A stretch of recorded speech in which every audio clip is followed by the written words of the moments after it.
Aloha, my name is Carla Derringer and I'm from Shop 64, and today we're tasked with telling a leadership story. And I decided to start with a quote from General Montgomery, which is, "My own definition of leadership is this: the capacity and the will to rally men and women to a common purpose, and the character which inspires confidence." What's led me to come up with 5 things that I feel make a great leader. That's ambition, dependability, reliability, confidence, and open-mindedness, which made me choose King Kamehameha, the first king of Hawaii, because of his lasting effects on Hawaii and how he really truly represented all 5 of those attributes, and how he turned Hawaii from this ancient civilization to paving the road to a modern Hawaii by unifying the islands together. And not just because he stood 7 feet tall, 300 pounds, but because of those attributes, because of how trained and skilled he was at being a leader. So he was born in 1736, and his name was Paia at birth, and he was born during a time of great chaos, and basically he was sent away. When he came back, his name was changed to Kamehameha, the Lonely One.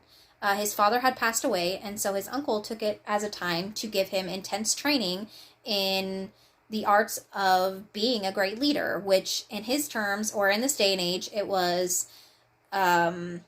navigation, warfare, oral history. It was ceremonies of religious and like their gods and everything that came along with that, their culture. So that led to many, many years of him fighting in battles and protecting those who couldn't protect themselves, protecting Hawaii, and also going in, and he was, when Captain Cook came, he was actually one of the ones that got to go with his uncle to see the boat that Captain Cook came on, and they went in this, he saw that they, Hawaiians were still using war canoes, and here comes this British ship, and he was very fascinated by, the ship and the technology, the Western technology that they had. He was very interested in the weapon systems that they had. He was very interested in that, so that piqued his interest in Britain at the time. So then when he came back about a year later, his uncle ended up passing away, and when his uncle passed away, his uncle split the Big Island in basically 2 parts and gave part to Kamehameha's cousin, his biological son, and Kamehameha, and that led to like a great civil war between the two of them. For about 4 years, they fought bloodily against each other, but because of that piqued interest in Britain that Kamehameha already had, he was able to use that quest for knowledge to gain allies from Britain. He actually rescued a sailor from Britain. He rescued a fur trader from Britain from his cousin. He rescued them, and actually they became great allies to him, and they gave him all this knowledge in interpreting like English language, as well as warfare, Western technology, how to use muskets and cannons, and all these different things, which allowed him to eventually take over the entire Big Island and liberate Maui and Molokai and all these different islands. And then he was eventually able to get all 8 islands together. Even Kauai he was able to get, and not just from bloodshed and war, but he actually went and compromised Kauai.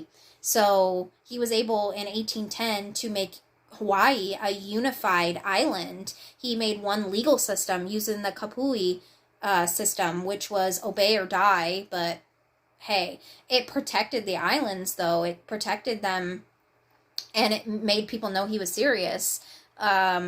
He also outlawed human sacrifice. He basically protected the people of Hawaii from these unruly leaders. He really, really spent time protecting Hawaii. That was what it was all about. But he also had the open-mindedness to bring Hawaii, like catapult them into a modern world, like where they were, he built an armada of firearms and ships, and used Western technology to do so. He used Hawaii, not use them, but like created a trade system. So Hawaii was this isolated island in the Pacific Ocean to now being really a hub in the Pacific trade route, which is amazing. Like, that's, for that day and age, that's great.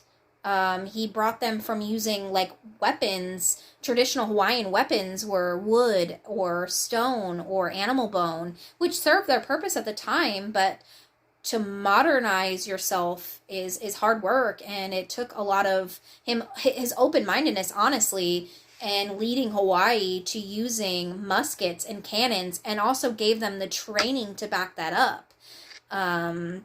They had all kinds of trade that brought in different food to them. They were a self-sustaining island, don't get me wrong. They were self-sufficient, but this brought them from not only being self-sufficient, but to like a bountiful, like plenty. Like they went from a livelihood to an economy. They didn't have a currency before, and now they did. So he really did open Hawaii up to what it is today. Whereas, who knows what would have happened had he not unified the islands, because they were so busy fighting each other to defend the island against any other intruders. So I think that really shows great leadership and drive in him, and ambition, that he worked so hard to unify the islands together.